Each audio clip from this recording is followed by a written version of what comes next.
Hi everyone, welcome back. I'm Michael Sandler, your host on Inspire Nation. If you've ever wanted to stop feeling like a doormat and get walked all over, then do we have the Not Nice show for you. Today I'll be talking with Dr. Aziz Gazipura, social anxiety and confidence coach, the best-selling author of Extraordinary Confidence, and the author of a brilliant page burner on becoming the anti-doormat, not nice.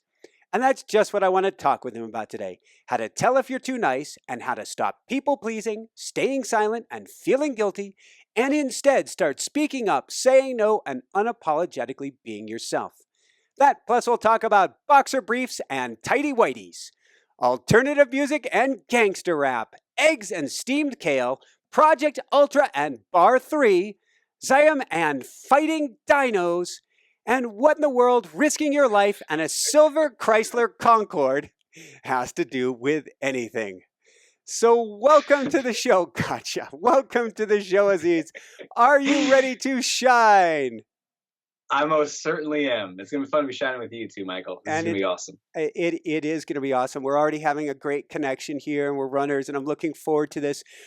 Before we dive right into things, I've got to go way on back in time. Let's go back even before the 7th grade. Growing up, did you try to be the nicest guy on the block? No, with that, not really. It didn't kick in until I got a bit older. The foundation was laid before 7th grade. Growing up, I learned to scan the environment and see where there might be danger, where a parent might be upset, and learn how to stay small and be quiet and all those things. So the foundation started to be laid, but it only started to really come out when I got into more middle school, a lot more social connection in high school and beyond. That's when it really started to flourish. What's interesting is a people-pleasing things. When you have your friends Tim and Mark come over, you're trying to hide everything that could possibly have you stand out or have you have an opinion different than theirs. Yes. I love that you read the book in detail and know Tim and Mark. So yeah, absolutely. This was something that I would do.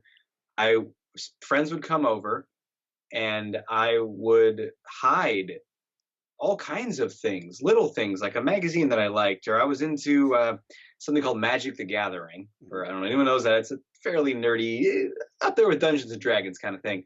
And these kids, I don't know if they would like it or not, but I was like, oh, they could make fun of me for that. Maybe they think I was a nerd. So I would hide that. Just everything. And even the kind of underwear that I wore was not cool. Apparently, I wore these little white underwear, the same stuff my dad wore. So my mom got me, and then apparently those are called tighty whities, which I learned in middle school is not cool. You have to wear the boxer briefs or just boxers. And so I had my mom, I was like, oh, we have to get those, Mom. And then I would literally hide the other underwear. I don't think I said this in the book, I actually wore the tighty whities underneath the boxers for a while because I wasn't comfortable with the boxers. It felt like I was wearing nothing. Or big swim trunks under my pants. So this just goes to show the level of fear I had about just being myself, the level of fear of being made fun of or excluded because of who I was. And that stayed with me for just many, many years. You just gave me a total flashback that I never wanted to have or ever share with anybody, which is gym class and having to prove that you're wearing a jock strap. I don't know if you ever had to do that. And you had to snack your strap, but I would wear my tighty whities.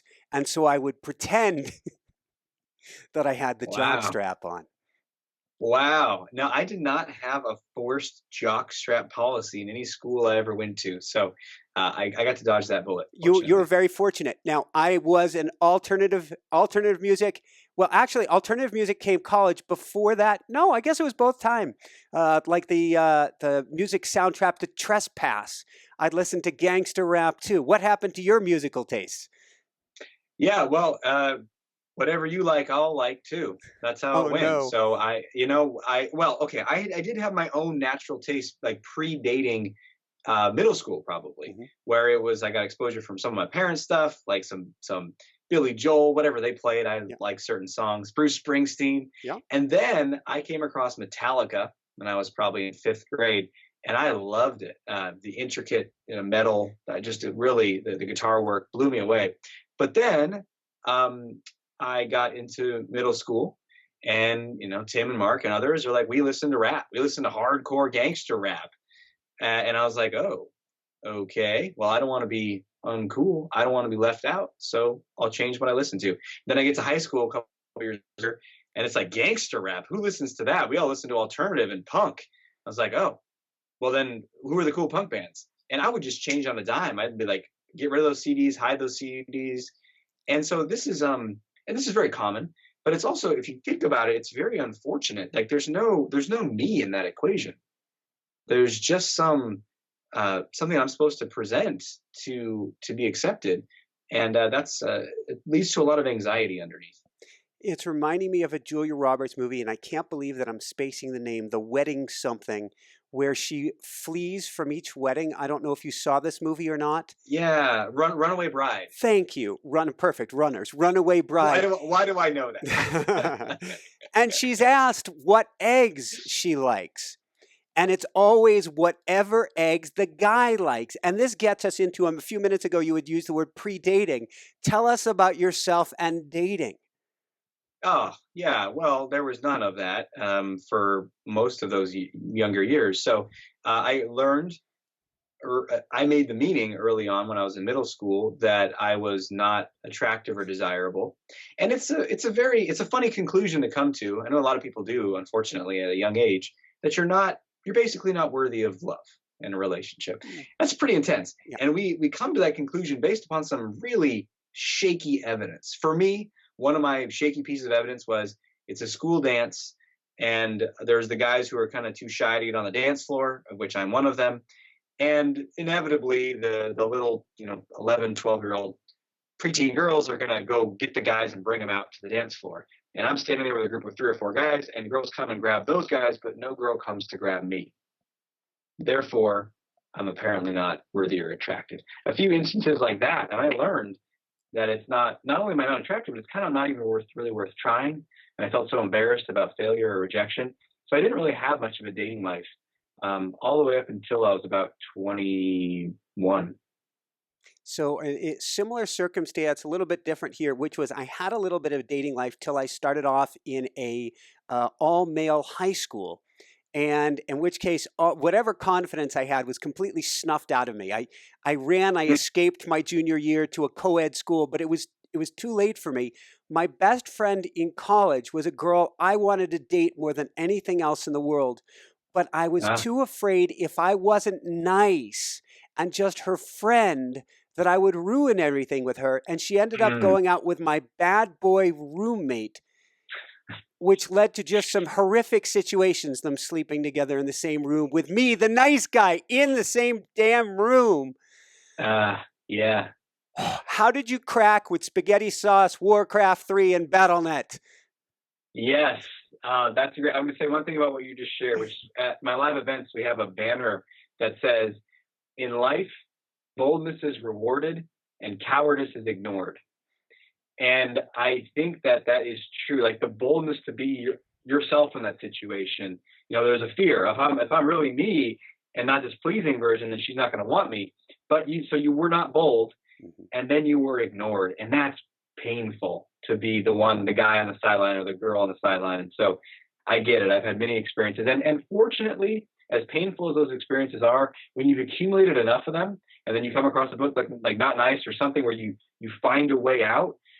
All of those past frustrations are actually the fuel that you need to say, all right, I'm done.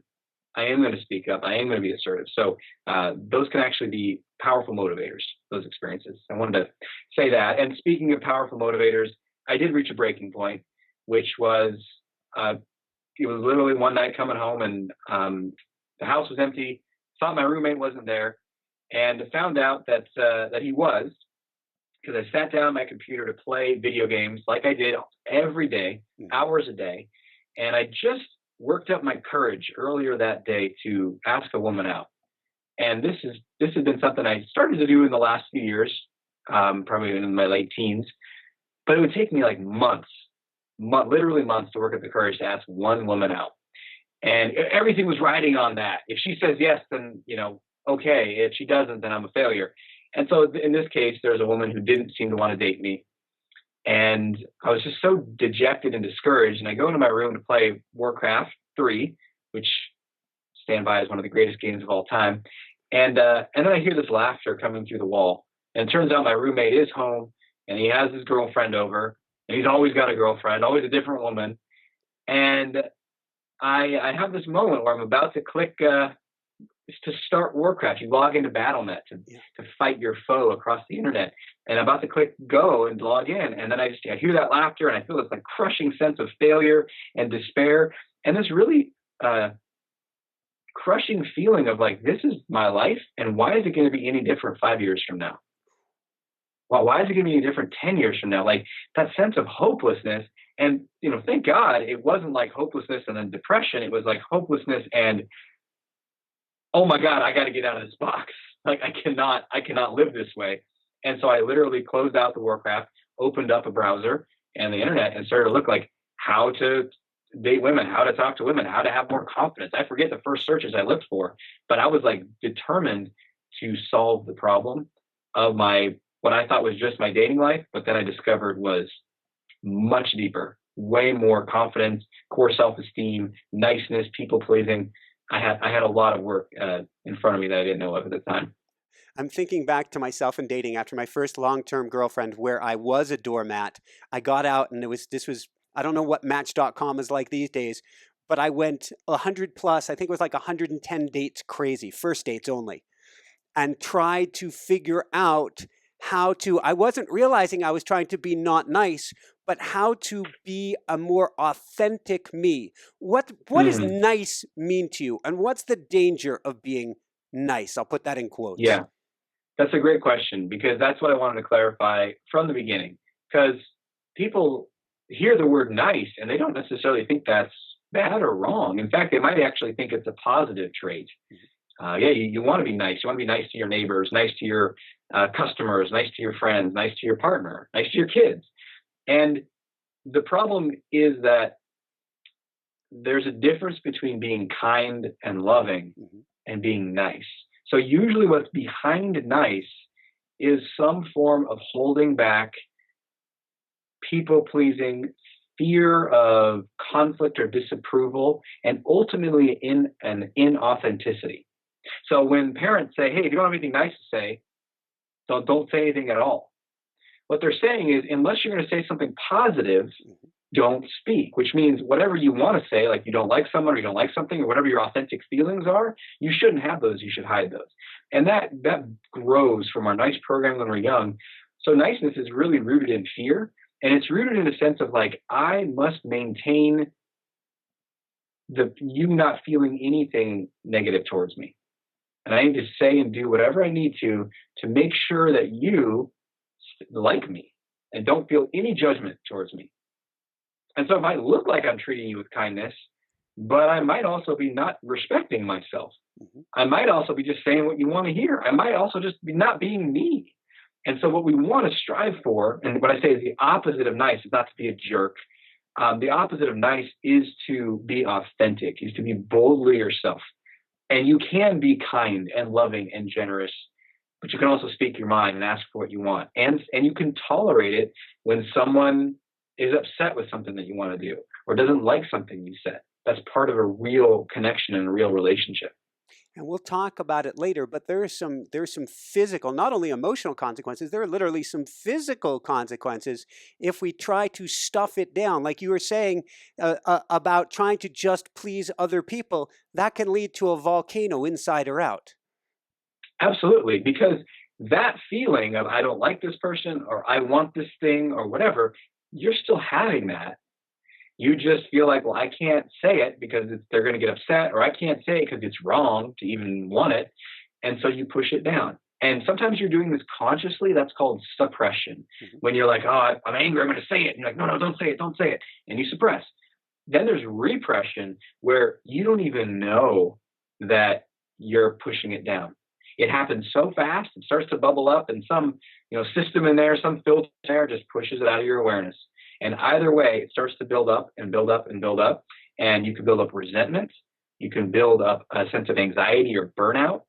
And you can also build tension patterns in your body that create pretty debilitating physical pain and many ailments that people go seek like physical structural relief for from a chiropractor or even spinal surgeries and other things are actually these patterns of tension that are produced from niceness. And so it can have a very real, and I'm a poster child of that because I had chronic pain for 20 years. And I don't know if your wrist, carpal tunnel, like Yeah. these things Well, you are. had wrist surgery, right? Yeah, I had a wrist surgery. I was on an immunosuppressant medication for 15 years that I did not need to be on. I had diagnoses from rheumatologists. I really went through the medical system gamut. And it was the source of it all, though, was two things, was excessive niceness and perfectionism.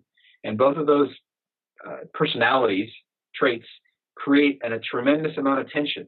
Usually you're not aware of it. You're just not, I'm just nice. I'm just nice and striving to be good. But underneath, it's a volcano. So yeah, this is something I'm very passionate about getting the word out that it's being nice is not just limiting you in life. It can actually be very much harming you.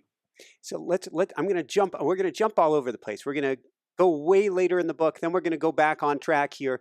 But your son, and forgive me if I don't pronounce his name right, Zaim, and going on a mini rampage after not being allowed to fight with dinos.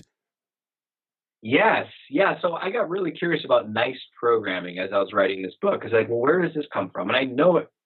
We're socialized as we're young by our parents, by the family that we grow up in. And it could be grandparents or uncles and stuff, but usually it's the core nuclear family. And we learn what's okay and what's not. And so Candace and I are aware of this, and we don't want to create a lot of suppression and shaming of our kids. So we, if they have an aggressive impulse, we try to help them understand it and work with it. Well, can't let him hit his brother in the face, but we're not going to say like, you're bad for feeling angry. We're going to say, wow, you're feeling angry. Help them have emotional intelligence to name their emotions. But he's spending some time with a nanny that watched him for maybe 5-10 hours a week during a period of his life. And she gets there and he has a T-Rex dino and he's like, let's fight with the dinos. Yeah. This is what a little boy naturally wants to do. And she's like, I don't like fighting. And other things that she would say that was kind of like, be nice and don't do that. And what would happen is she would leave a couple hours later, and then he would just that suppression we're talking about, like all of that was there, and now it's safe to express it with mom or dad, and he would just want to just like fight and kick and knock, and I was like, wow, this is real time what's happening in us as adults. Mm-hmm. But here's the problem: he can kick and scream and yell and whatever after she leaves. Most of us, we're carrying around that internal police force. So, you get out of that work situation, you're suppressing the heck out of yourself. You're like, I'm not going to speak up. And then you go home, but there's no release. You just kind of, okay, now I'm going to watch TV and now I'm going to do whatever. And it's all still bubbling. So from there, we're going to talk about ways to take care of this. How do we tell? Let's get at the crux of the issue. And I took your quiz. I didn't take it online. I took it in your book. How do we tell if we're too nice? Yes. Well, there is the NICE assessment. And even if you don't have the book, you can go to notnicebook.com mm-hmm. and you can download it there and take it. Just take it before you even read the book. Take it to see if you need to read the book. But here's the thing. If you even have the question, am I being too nice? You probably are. Because people who are, there's a spectrum. I talk about this in the book, kind of a selfishness spectrum. Like, yes, being just totally self-absorbed and forget everybody else, screw you, I'm going to get what I want.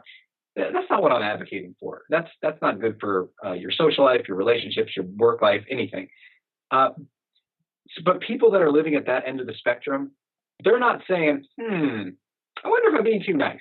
They're just blazing ahead. Yeah. And the people that are more on the lower end of the spectrum, who are kind of constantly giving, if you're questioning it, you probably are. But a few quick questions I want to ask for you to run through would be, do you notice yourself often saying yes when you want to say no?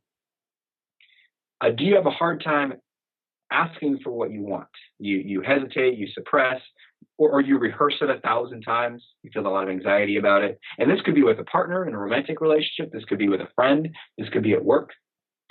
When something bothers you in a relationship, again, work or personal, are you even aware of that? Because when I had this like period of niceness in my life, I wasn't even aware that I would be upset often. Sometimes I was, but a lot of time I wasn't. I would just do some mental gymnastics so quickly that I wouldn't even know it. So do you ever get upset in your relationships? And if no, that's a red flag. And secondly, do you ever express that upset? And are you able to do so in an effective way where you don't have to push it all down? So these are some basic questions. And if your answer to these is like, no, I don't express myself, I don't say no, I don't ask for what I want that much, then these are pretty strong signals that you're too nice. Thank you. Along those lines, tell us about guilt. Yeah, so guilt. So there's kind of two forces that keep you in what I call the nice cage. And those forces are anxiety and guilt. So there's the anxiety of breaking out of the cage. Like if I speak up for myself, they're going to retaliate. They're going to destroy me. The relationship's going to be over. And so we get scared. We're scared of leaving the cage because it could mean death and ruin for our lives. The other force, though, that keeps us in the cage is guilt. So guilt is not so much that bad things are going to happen. It's you are bad. And this goes back again to the child programming. Kids, we are wired to want to fit in and receive love from our tribe. And so the sense of good and bad, lovable and not lovable, we're primed to find out what's the right way to be. And unfortunately, this can be intensified depending on how people parent, where they could press the shame button a lot. You didn't do this, you're bad. You didn't do that, oh, you're awful. And then people get really concerned. And so the guilt is that internal sense of I am a bad human. I describe destructive guilt in the book, where it's not just like, oh yeah, maybe I didn't say that in the right way. It was like, I am so bad for saying that. I am so wrong. And the guilt can get really like cartoonish and distorted.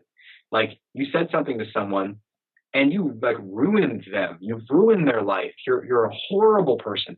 And it's not rational, and people know it's not rational, but they feel really crippled by that guilt. That emotion can be so intense that it makes them very wary of breaking out of the nice person cage. So we have to learn how to deal with that guilt as part of our journey to being more authentic. Thank you. And to deal with that guilt, we kind of need to know what the rule set is. We had on a guest recently, absolutely love him, Don Miguel Ruiz, author of 4 Agreements. He talks about us being domesticated and having a rule set in our head, a government that was given to us where we're tried and executed by our mind for rules that aren't even our own. Yes, well, that's well articulated. It's absolutely the case. And we do have rules. And so one of my favorite questions to ask clients that I'm working with when that guilt comes on is, what rule have you broken here? And it could be one or several, but that's always the case. Every time we feel guilty, we've broken some rule. And it's important to raise awareness of the rule because those rules are passed down. We absorb them, sometimes from our family, sometimes from wherever, our greater culture. And we don't even know what they are, and we don't even necessarily agree with those rules. And so it's important to raise awareness. What rule did I break right now? And then you want to take a step back and start to question, where did I learn that rule? Do I agree with that rule? Is that rule realistic? And does it actually serve me in my life? So if you have a rule, let's say you feel guilty because you asked for something from somebody and they said no. And you're like, oh, I really bothered them. I put them out. That was so forward of me to have asked for that. It's really offensive. And so you're like, well, what rule did I break? The rule is you shouldn't ask people for what they want or for what you want if they're going to say no. And it's like, wow, is that a realistic rule? Is that a life affirming rule? Is that a rule going to help me? So when you examine it, and here's the thing, there's like the guilt storm. Yeah. And when the guilt storm is happening and you just got to try to hold on. Just know that you broke a rule, know that it's probably a ridiculous rule, and you'll examine it later. But for now, you want to just do what I call OMOS, O-M-O-S. I got to get on my own side. right now. So it's like, okay, I'm turning on myself. This is intense. I pushed something on my nice person programming. Let me settle this down and get on my own side. However you do that, go for a run, talk to a friend, journal, just try to get a little bit centered and grounded.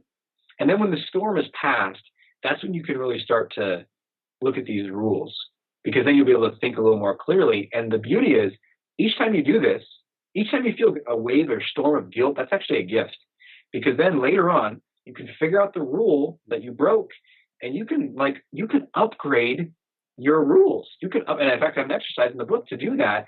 And then what happens is, not only you don't even have to start to navigate every guilt storm. Some of those storms will just pass right by, and you won't even feel guilty. And that is truly what we're going for, and that's truly liberating. Woohoo! Yeah. On that note, let's talk about one of these other rules, particularly here in this country, that that drives people mad. Don't be mad. In fact, you're not allowed to be angry. Yeah. Oh, yeah. That's right. Be nice. Be nice. And so we have a whole chapter in the book called about the shadow.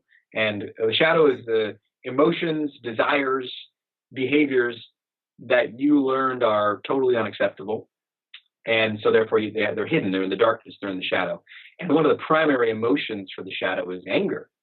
And so people feel a strong pressure to never, talk about insane rules. And I know, because I had these rules. Rule number 1, don't feel anger.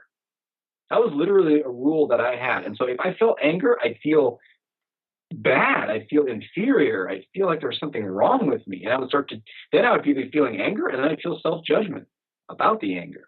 Which then made you angry at yourself. Yeah, exactly. It's just an infinite loop of insanity. So don't feel anger. And then the second rule is, okay, well, maybe if you do feel anger, you must not show that anger, because showing anger is bad and wrong. And, and again, there are people that don't have these rules, and they're not overly nice people. They're just maybe really aggressive. But for the people that we're talking to, for a large portion of the population, we're on the side where we're too nice. We suppress the anger. And this is something that I really help people through is we talk a lot in the book about assertiveness. And that's like, it's not aggressive where you're saying, forget you, I'm going to say what I want. You're saying, okay, something's not working for me. We have to talk about it. We got to confront the issue and solve this. So then you're going to talk about it. But when I start coaching people on this, they try to bring so much niceness to assertiveness. So they're like, well, when you made a mess in the house, I felt upset. And it's like, it's not very effective. And I'm like, well, as I'm coaching them, it's like, yeah, well, you can tone down some of the rage, but it's okay to have a little fire in you. It's okay to say, when I got home, this place was a total mess. Like, what is going on here? I don't like this. Like, being able to express a little bit of energy and passion is actually healthy and makes your assertiveness more effective. So anger is a tool. Anger is a natural response to life and frustrations and not getting what we want.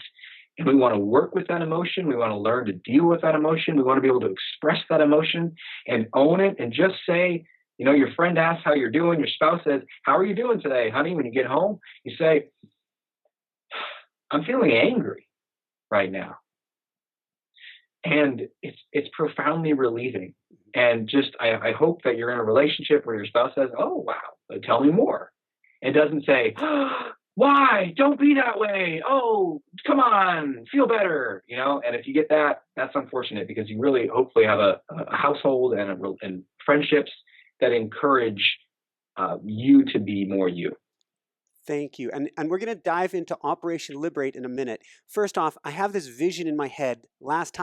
Second to last time I was at Yellowstone, off in the distance with my zoom on my camera, there is a wolf fighting a grizzly. Wolf wins, surprisingly, and all of the pack members start gnawing away at a bison that hadn't made it through the winter and was now uncovered. Some of them got to eat the bison. 1 or 2 were too nice and did not. Yeah. And then what happened to those wolves? I wish I could take them home, but I don't know that nice. Yeah. Yeah, and that is true, which is at the end of the day, the person who cares most about your day-to-day well-being is you. Yes. And you can be extremely loved. You know, your spouse could love you, your mom could love you, and and yet they're living their own human experience. So they fundamentally can't care about the day-to-day, moment-to-moment, how you're feeling inside more than you do.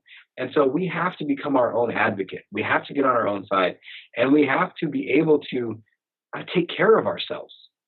And that means asking for what we want, going for what we want, saying no to what doesn't serve us.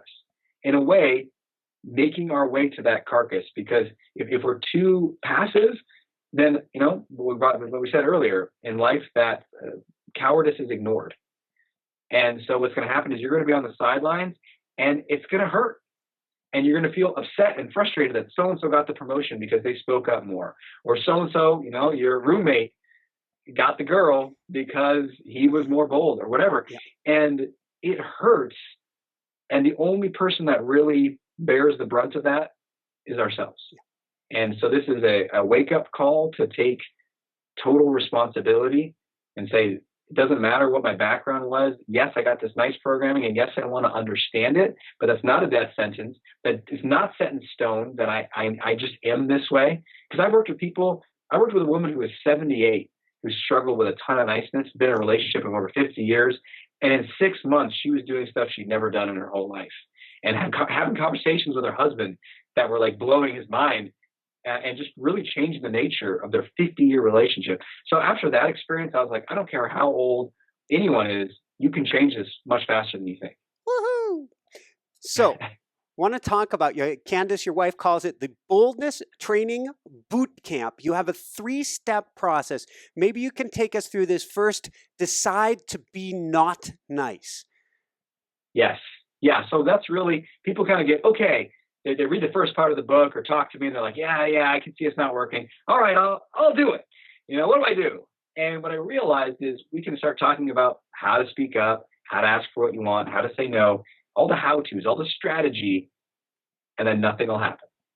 And I had this experience with helping some people and then it's like we weren't getting traction. I was like, what's going on? And the problem is there was a fundamental conflict in them where they kept on thinking, yeah, but speaking up for myself is wrong. Yeah, but I'm gonna become this bad person. Like they were still within the framework of niceness and that it's a good way to be. And so that whole first part of the book is designed to get you to hopefully have some mild sense of aversion or revulsion to niceness and be like, ugh, no more, you know, and then say, okay, I'm ready. I'm ready to live differently. And here's the thing about any fundamental decision like that. We have to experience enough pain. Like the person who is an alcoholic has to go through enough pain for them to say, all right, enough, I'm done. And we have to experience enough. It's just the way human nature. If it's like, it's sort of working for us, we'll just keep going because it's easier not to change. But then when you hit enough pain and you say like, this is not working for me in my life, then from that place, you make a fundamental decision. And you say, I'm done living this way, and I'm going to stop being so nice, and I'm going to start being more me.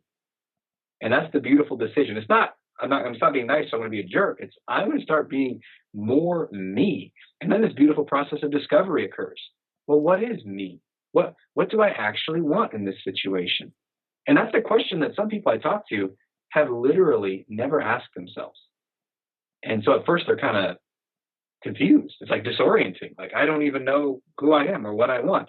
And that's okay. That's the inevitable growth. But yes, you must make that decision, have that decision in your core, and from that place, make a commitment to change behaviors and actions to actually become less nice.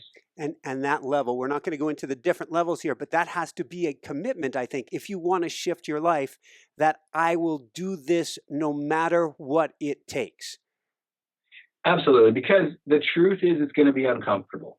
If you've avoided speaking up for yourself for 25 years, when you first start doing it, it's going to feel unfamiliar.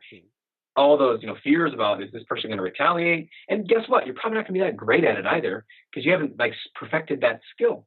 And if you're not used to saying no, when people first start saying no, when they finally get themselves ready to do it, it comes out kind of weird, like no, or they are overly apologetic, like I'm so sorry, I'm yeah, but no. And it's like, yeah, that's great. That's learning. And eventually you become all smooth and ninja with it. But for the first part, it's going to be uncomfortable. And to have these confrontations, these conflicts, these more assertive moments. So that's why you need that commitment, because you get all fired up with the decision and you do it for a day or two, just like the gym or anything else. And then, come week 2, you're like, oh, it's still uncomfortable. Ugh.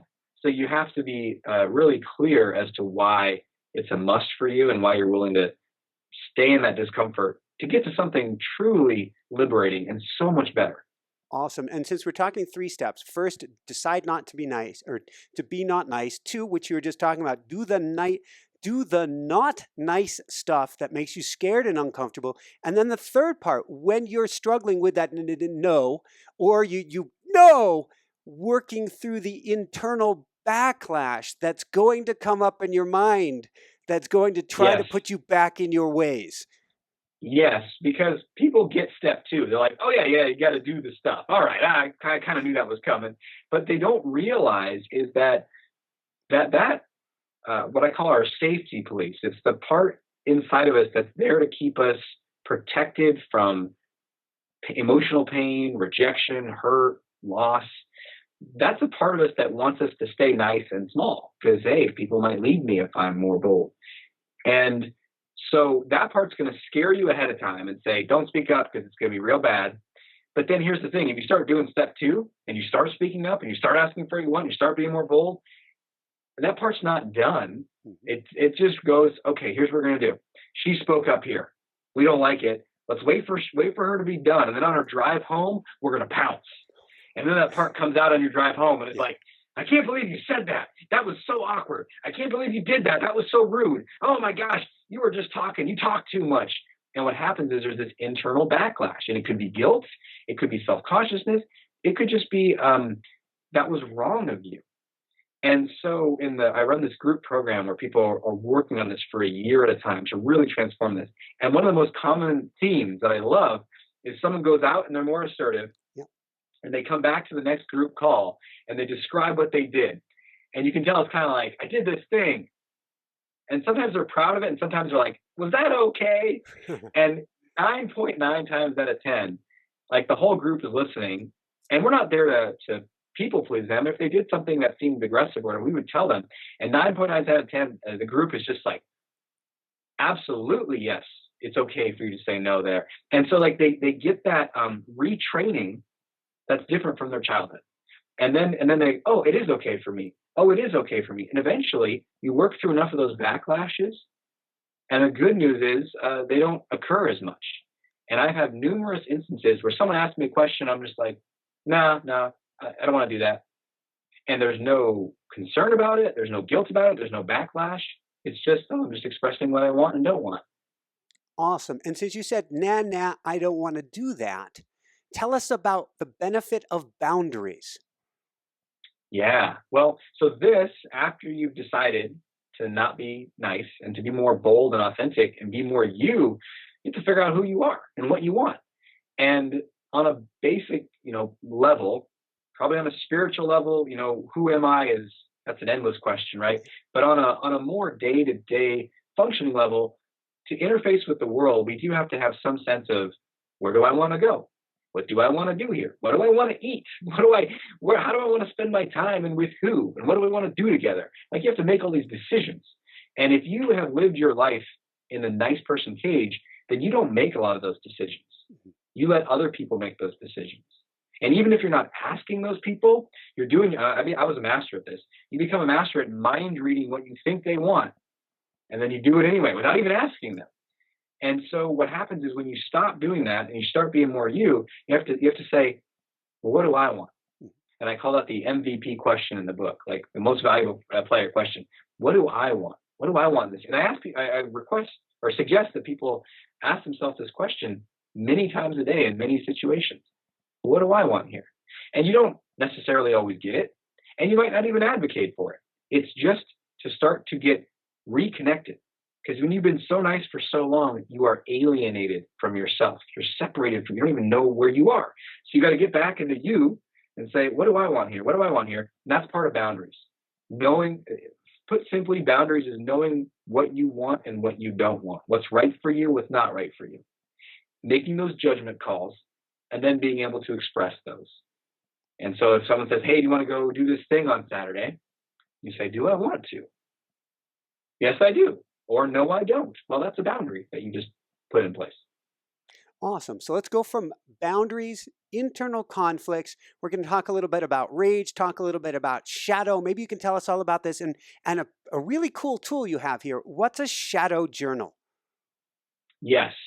So when you do not have boundaries and you do things that you don't want to do, there's going to be a part of you that is not nice, that does not like what's happening. Yeah. And this is actually a very healthy impulse. It's like a part of you is like, this is not right. But you suppress that part, but it stays in there as the shadow, right? It's this resentment and this frustration and this anger, and that starts to build up. And so part of our journey to be more bold and liberated is we have to be able to let some of that go. Mm-hmm. And we have to make, and you know, people might want to just say, I'm just going to meditate and do loving kindness and affirmations, and I won't feel any of that stuff. And I don't think that's how it works. I think we got to feel, yeah, right? It's like, well, let's put another a higher quality suppression tool on top. It's like, no, you got to feel it to heal it. You need to go into the muck to release it. And the way that one of the best tools, I was actually just literally using it this morning, was the shadow journal. And because I know there's a team member, someone that I've been working with for a while, and I was feeling that there's this resentment happening. And so what I do is I sit down with a journal, and you can do this on paper or on a computer. And I do it on a computer, and you just give yourself whatever time you need, 5, 10, 15 minutes, and you just write the most direct, unfiltered, raw expression of how you're feeling and of the anger. And you're not taking ownership here. You're not being assertive here. You're not trying to make, you can be blaming and whiny and rageful. And honestly, my shadow journals often end up just repeating like curses and blaming the person and anger at the person. And you might think that that's going to keep you stuck. That's counterproductive, that you're going to get entrenched in that viewpoint. But actually, if you know what you're doing, you say, no, this is a shadow journal. I'm just expressing emotion here. Yeah. What I've found is you just do it. And you start to, how long are you going to do that for? After like 5 minutes of it, I'm like, man, I'm just repeating myself. Like, I don't believe this so much anymore. And you actually get some distance from it. And some of the charge is now dispelled, and you're able to be more resourceful. You're able to be more assertive, and you're able to communicate in a more respectful way, because you've dealt with some of the rage. And just making contact with it, just seeing like, yeah, part of me is really angry, and allowing it and not shaming it and not hiding it is people, one very common report I hear from people who do the shadow journal regularly is they say, I feel more like strong and powerful. Mm-hmm. I feel less afraid of people. It's like they're reclaiming something, some form of power. So you feel more powerful. It's a phenomenal tool to resolve a lot of body pain issues. And then, of course, to help you just feel more relaxed, because you're not carrying that tension and resentment. Well, you're leaning into it rather than suppressing it. Do you ever have your clients tear it up afterwards? Beautiful. Yes, you can tear it up. What I love is on the computer. Yeah, so it's on paper. You can tear it up. This isn't the kind of journal that you're going to look back a year from now and be like, oh, what was I doing? It's meant to just be released. So I will often type, and then when I'm done typing, I will just highlight it all and hit delete. Awesome. And as I'm typing, I will imagine the energy and the anger just like coming out of my fingertips and going out of me. And so, yeah, anyway, people can rip it up. People can, I guess you can burn it every time if you wanted to do that. But something that's a symbolic, like, okay, I felt it and I'm letting it go, can help. And sometimes you might need to revisit the same thing multiple times, and that's okay. Let's go from there. One of my favorite sections in the book is on speaking up and all these ways that you help people to find their voice again. We could do a whole interview or interviews on this, but can you give us one or two tips how we start to find our own authentic voice again? Yeah. So just like what do I want is a great question. Another question is, what's my perception here? Because often a lack of speaking up is we don't know what we want, or we don't know what we think about a situation. We don't know what our perspective is. And so you need to reclaim that too. So people have all kinds of ways to discount this. Like, well, they know more than me about the situation, so therefore I can't have an opinion. Or they seem very certain in their perspective, so whatever I'm thinking, especially if it's different than them, must be wrong. And what you want to stop. I have some fun stories in the book to highlight that. Look, people don't necessarily know what they're talking about. Just because they sound certain doesn't mean that they're right. And so your perspective matters. Your even if they have more experience than you, your perspective matters. So if you want to start asking, so if I'm working with a client, they're talking about a situation, I'll be like, well, what did you think about the situation? What was your opinion? And helping them reconnect with that. Then there's the act of actually expressing it. And that's going to feel risky at times. And yet it is a leap that we must take. And we must prepare ourselves to do it many times. It's not just a one-time thing. It's like repetition is going to build that skill. And so one thing that we can do with anything that's scary, and I talk about this with people overcoming social anxiety or building all kinds of confidence, is you scale it back and you lift a 5-pound weight instead of a 50-pound weight. So if speaking up and saying your opinion in that meeting that has like the 17 executives in the committee and the company all there is like overwhelming, well, great. Start speaking up in that meeting with just you and 2 colleagues that are at your level. Start asking more questions in a bigger meeting. Start practicing literally having words come out of your mouth if you're usually quiet. And same thing in a relationship. Like if you're like, oh my God, I can't have the conversation with my spouse that we've been avoiding for 3 years. It's going to rock my world. Well, just start experimenting with being a little more authentic about how you're doing that day with each other. Or if they're doing something that's bothering you, bringing it up. Like lift the lightweight, and then over time, you'll get confidence. You'll get a sense that you can handle whatever happens. And then you can build to being more and more authentic.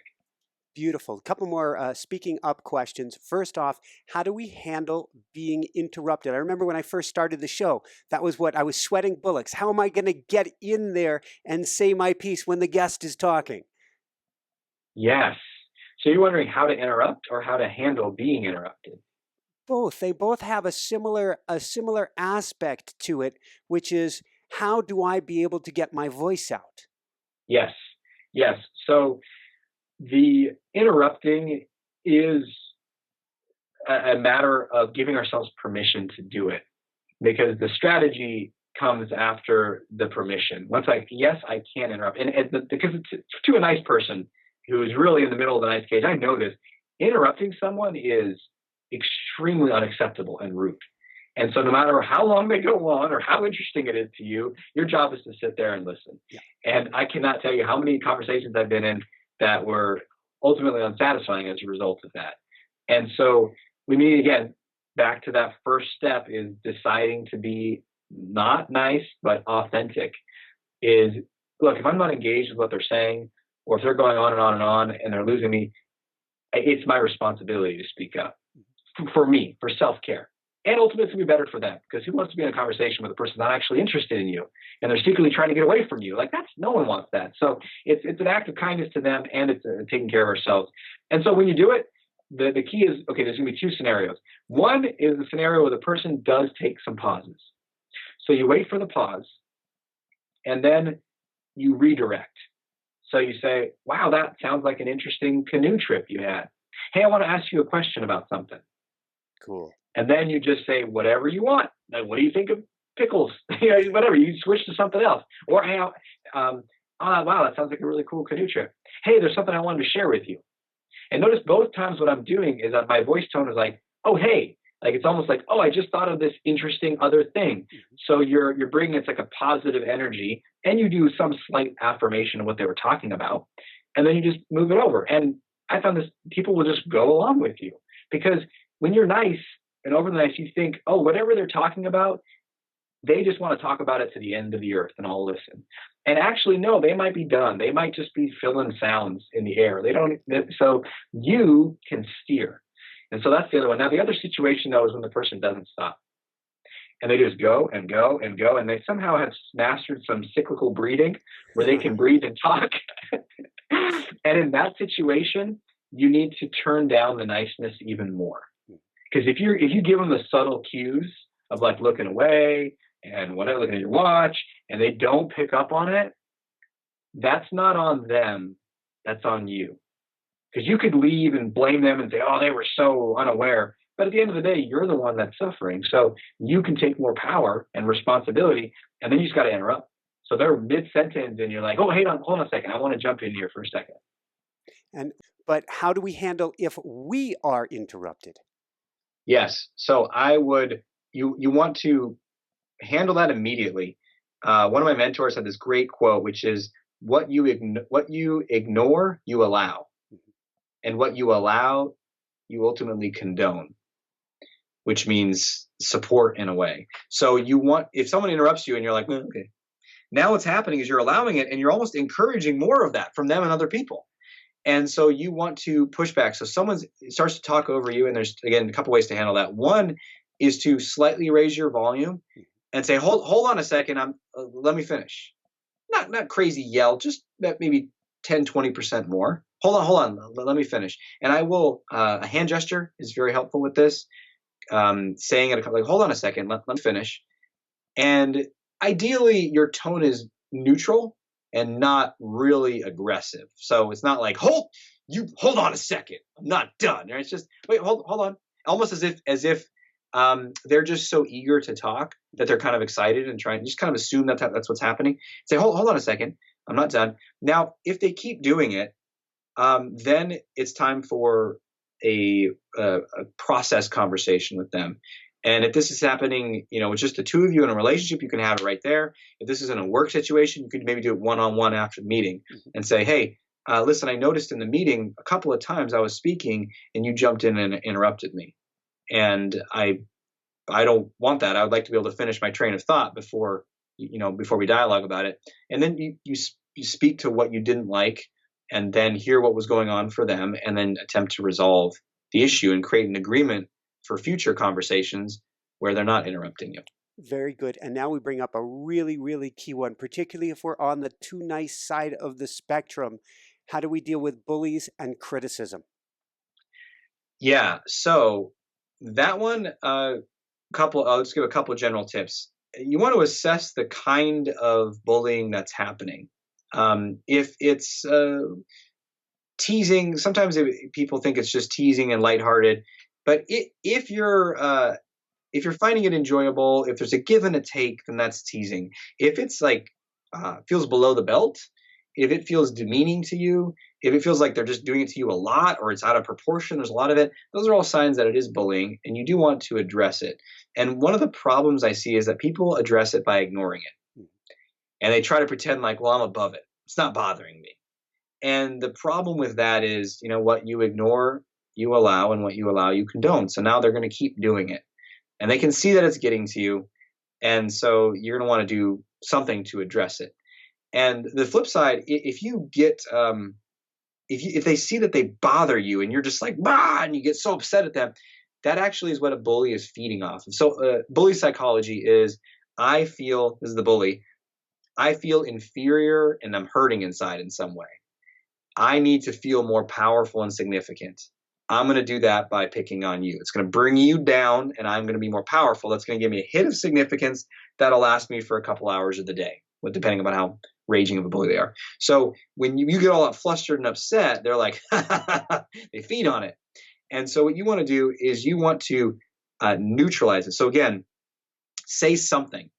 And here's the thing, say something immediately, within 2 seconds after what they said. And even more important than what you say is saying it fast, because if you say it fast, that eliminates the issue. If you wait too long, if you're trying to come up with the best thing to say and you wait forever, it's less effective. So just say something within 2 seconds and go for a tone of kind of dismissive, like, get out of here with that.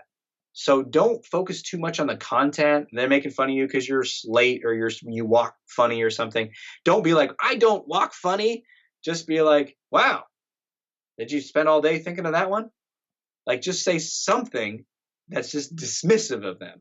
And that's one of the best ways to deal with bullying and criticism. Practice. It's going to require boldness and practice. Yeah, dealing with a bully might be a 50-pound weight, so you can do other 5-pound assertiveness stuff Yeah. to get. It's like you're a Karate Kid training in your montage to get ready to fight Johnny. Yes, absolutely. And he beat Johnny. So speaking of beating Johnny and on a 50-pound, let's go with a 500-pound weight, and then we'll do a few quick wrap-up questions here and a brief meditation. Tell me about Project Ultra. This was incredibly inspiring. 3:30 in the morning, getting up in return. That's what wrote this book. So yes. So it's funny. The reason I hesitated there is because I was laughing at myself this morning. I was going for a run, and I have this, one of my coaches that I work with, she tells me, Aziz, you have to prioritize your intensity, because I am such an intense person that I just want to bring that to everything. Yes. So, and sometimes when I'm not, so I was like running like crazy in training, and now I'm not. And I'm going for just like this light run, like 3 or 4 miles, just to get blood flowing. And I can feel this like intensity in me. It's like, I got to do some crazy runs or something. And I just laugh at myself. I'm like, dude, why does everything have to be so intense? But anyway, I've got a mountain out my door here. If you run far enough, you'll have to get to 14,000 feet. Oh my God. And you'll get up 1,000 feet in the first just over a mile. If you want intensity, come on out and visit.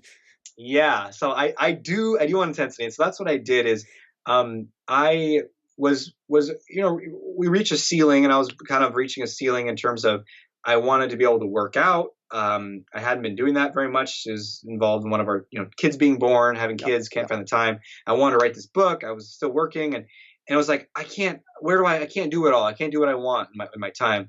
And then I came up with Ultra, which is like, hey, no, what matters most, there's always time for. You just got to figure it out. So I decided that I was going to wake up earlier. I was going to work on my book, Not Nice, this at the time.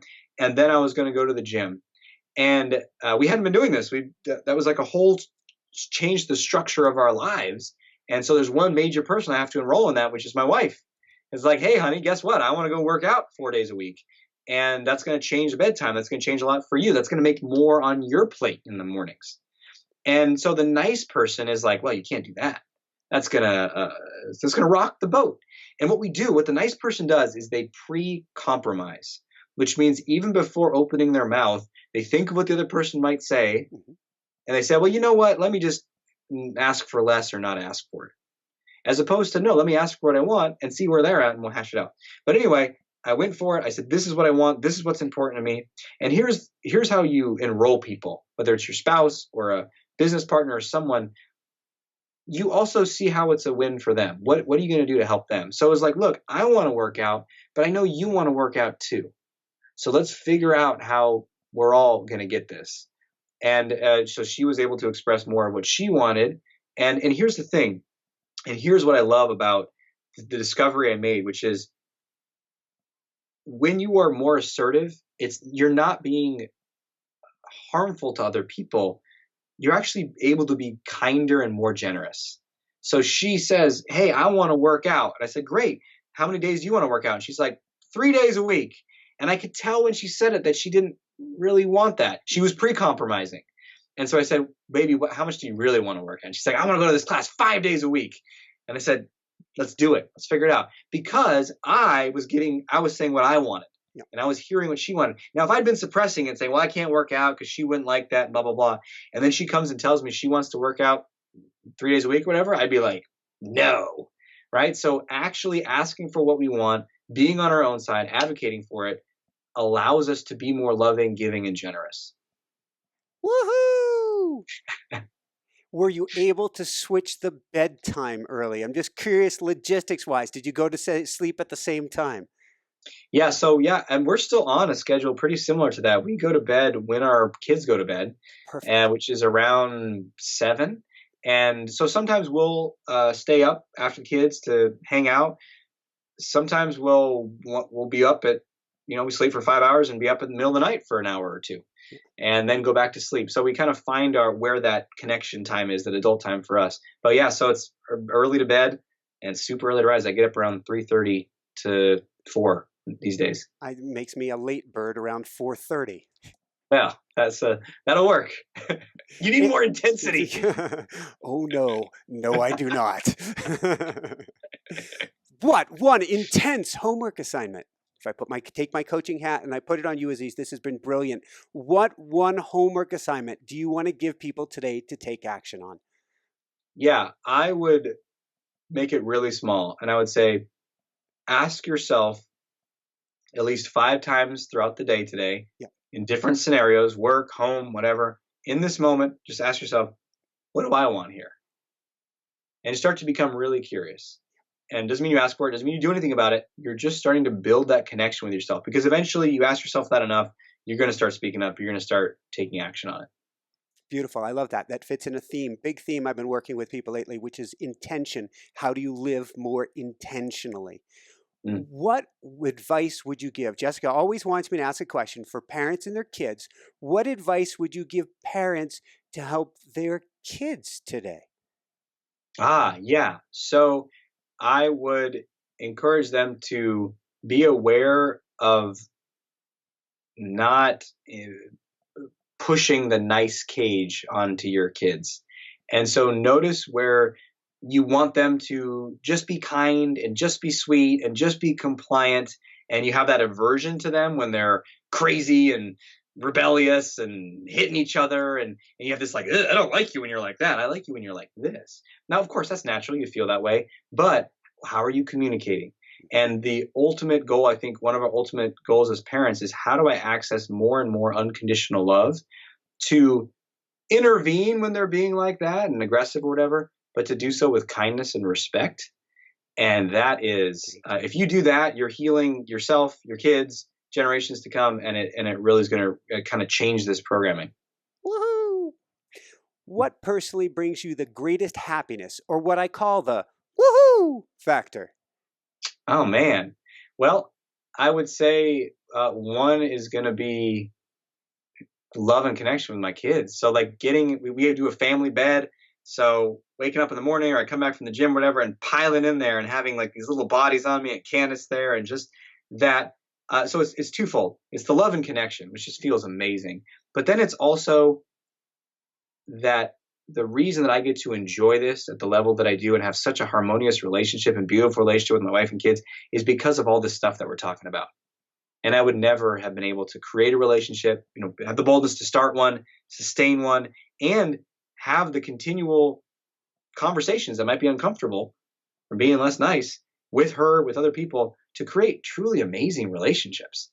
And so they're very life affirming, and I feel so grateful and blessed to have those in my life. Awesome. On that note, I love your book. I was rather intimidated before I read it, at least as the PDF that I got it. It's a chock full book, and it was a page burner with tip after tip. I love it. I love it. I love it.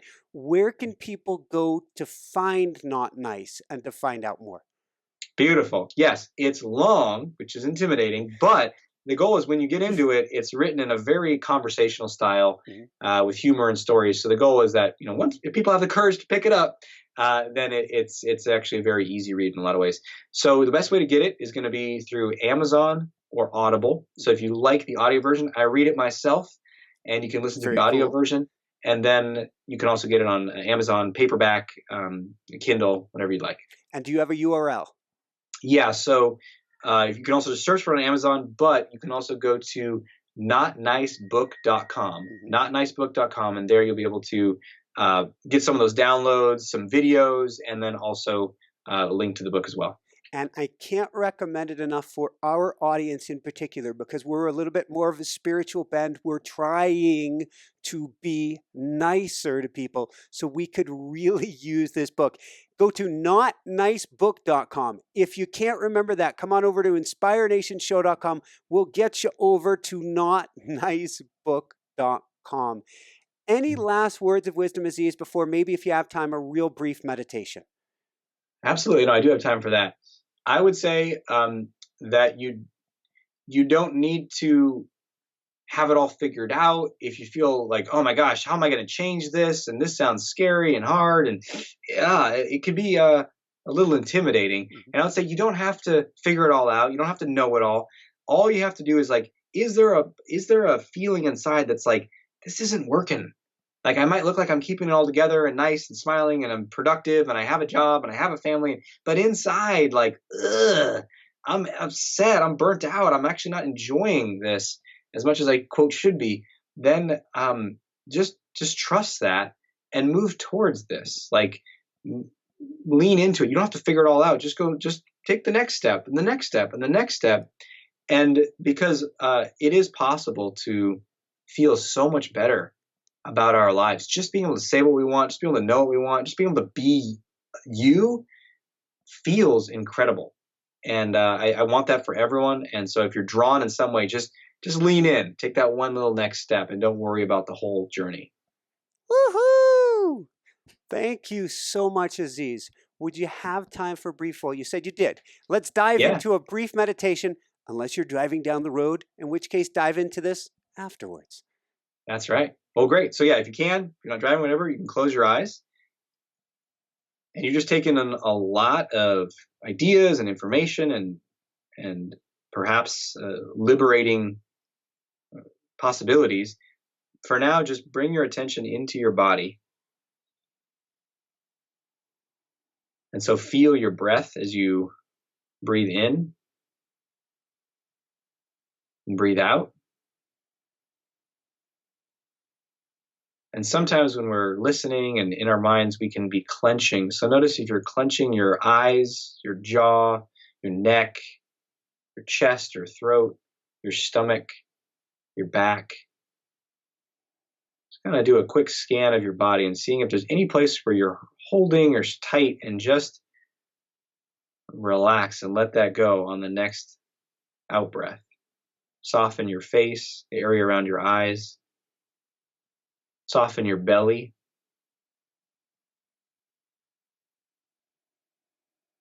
And then breathe deeper. So your belly is expanding out as you breathe and really filling up. So it almost feels like you're filling up a balloon in your stomach. But then filling it even further. So you're filling up your chest too. Nice full breaths. And really feel your body from the inside out here. Good. And then settle your attention right on your heart, in the area in the center of your chest.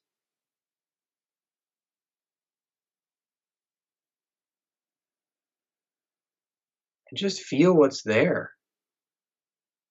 With no agenda. You don't need to make anything happen.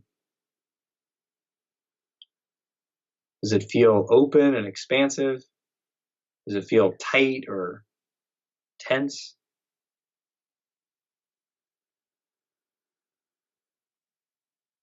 Perhaps you feel excited and hopeful, or maybe scared or uncertain. And whatever is there, whatever you notice in your heart or your body, it doesn't matter what it is as much as how you meet it. And so just meeting it with as much openness, curiosity, acceptance as you can.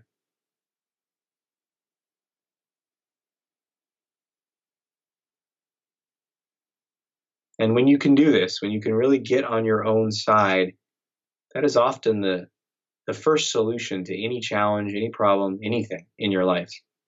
Is to just do this. So taking one more fuller, deeper breath in all the way down, filling up your belly, filling up your chest. And then as you exhale, you can open your eyes and just let go of anything else you've been holding on. And then bring your attention back. Woohoo! Nearly 1,000 interviews in, Aziz. I had so much fun today. I really had so much fun.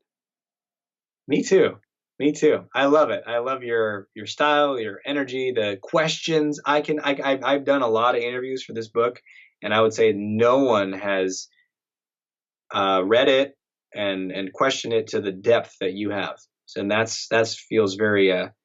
It's so cool to talk about it on that level because you really studied it, and it's combined with your own background and knowledge that on top. So it's what a pleasure.